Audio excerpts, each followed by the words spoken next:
wilderness is a place by design of wandering, and where disobedience will only lengthen your stay.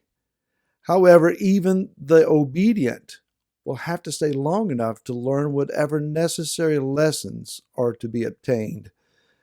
Hi, this is Barry Phillips with day number 2 of the Midbar, and let's continue now in chapter number 1, and let's focus on the idea of the Word in the wilderness. The opening line of this Torah portion in Hebrew reads, Vayidabar Yahweh el Moshe b'midbar Sinai b'ohel moed. What does all of that mean? The word of Yahweh. Here, the davar, Yahweh. The dalet, the bet, the resh. The dabar Yahweh, the word. This is none other than Yeshua, who is the word of the Father, the word of Elohim. He is speaking to Moshe in the wilderness or in the midbar, and he is conveying directions for Am Israel.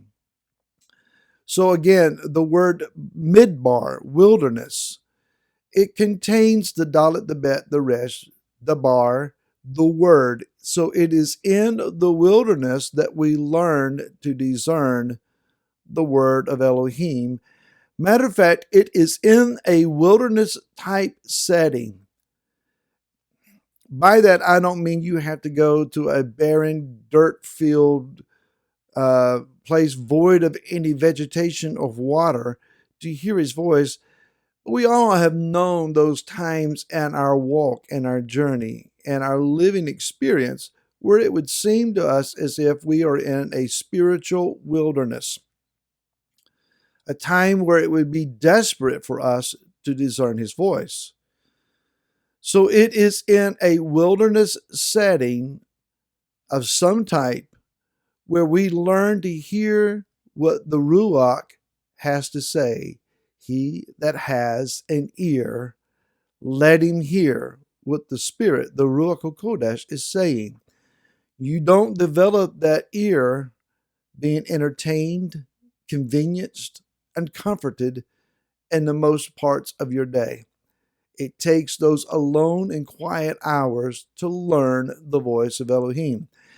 Some many years ago, I heard a sermon in which one was sharing an anecdote, a story of some friends that found themselves in the land of Israel with a tour guide who took them in the Negev, in the southern part of the country, out into the barren wilderness. And I've been there, and it is barren, it is hot, it is dry. There's not much going on.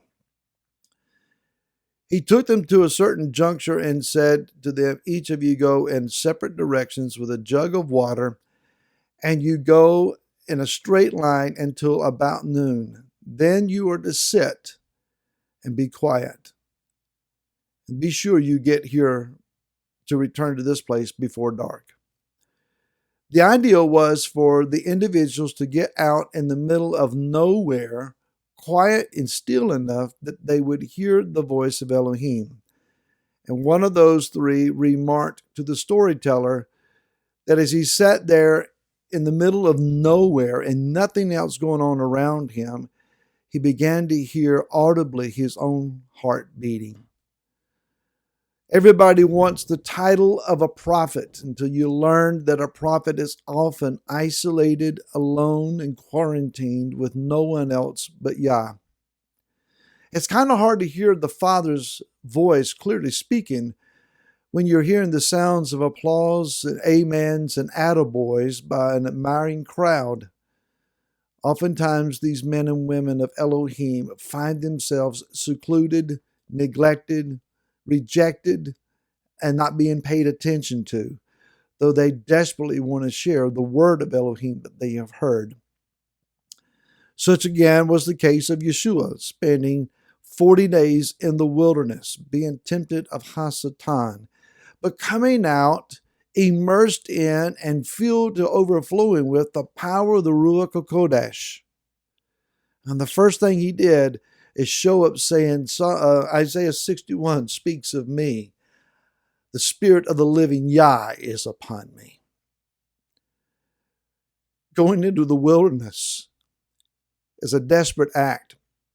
Sometimes it's on our part because we seek to find His word so desperately that we isolate ourselves, that we get along with Him out of our own initiative.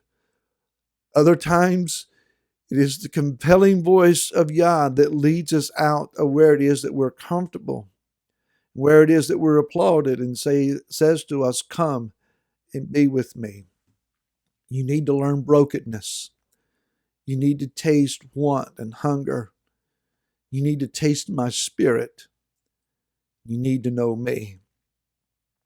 It's not a pleasant place to be. It's not an ideal place to be in most of our imaginations.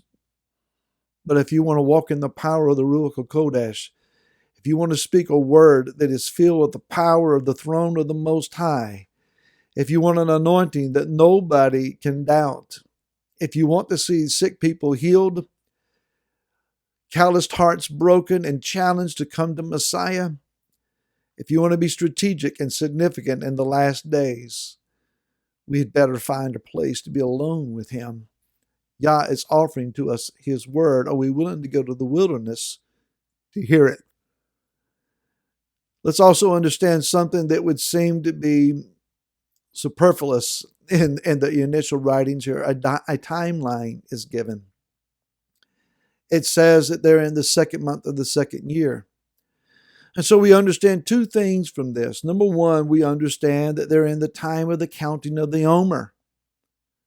Again, this is a time whereby we set ourselves apart. We seclude ourselves to the Word. At least that's what we're supposed to be doing. And we're being refined, and we're allowing Yah to reveal the ugly in us and the stuff that is hidden beneath the surface so that it can be repented from, turned from, and that you and I can be positioned to receive the outpouring of the Word and the Ruach at Shavuot or Pentecost. The second thing that we hear here then is that the tabernacle has been built for a year. It's finished. No longer is Moshe climbing up to the top of Mount Sinai to hear the word of Elohim, but now Yah's word is emanating and coming forth from above the mercy seat and the Kedosh Kedoshim and the most set apart place. Here, Aaron can only go once a year, but evidently Moshe has some sense of access. Either he is standing outside and the word is being audibly heard by him, or he is enabled to go in and stand before that veil, and from then the mercy seat, he hears Yah's voice. Ephesians chapter 2 and verse 6 says that He has raised us up together and made us to sit together in heavenly places in Messiah Yeshua. There is an availability similar to that which Moshe enjoyed. That is, that if we will find ourselves hidden in Messiah Yeshua, that we can stand within His identity, His character, within His being, as His body, and hear and discern the word of the Father, before whom He stands ever living to make intercession for us. The key, though, is that we're willing to lose our identity and take on His. Let me say that again. If we're wanting to discern the voice of Yah as it clearly emanates from His throne, we have to lose our identity and take on that of Yeshua the Messiah. And that doesn't just mean calling ourselves by His name, but living according to His character, walking according to His compassions and His focus, His perspectives, not easily accomplished unless the Ruach HaKodesh dwells within us and produces these things within us. My friend, you and I need to be alone in the howling wilderness to some extent enough to hear our own heartbeat and discern it's desperately wicked and incurably sick. Who can know it? Father, before I leave this wilderness, give me the heart of Messiah, and may He hear and answer our prayer. Until tomorrow, shalom.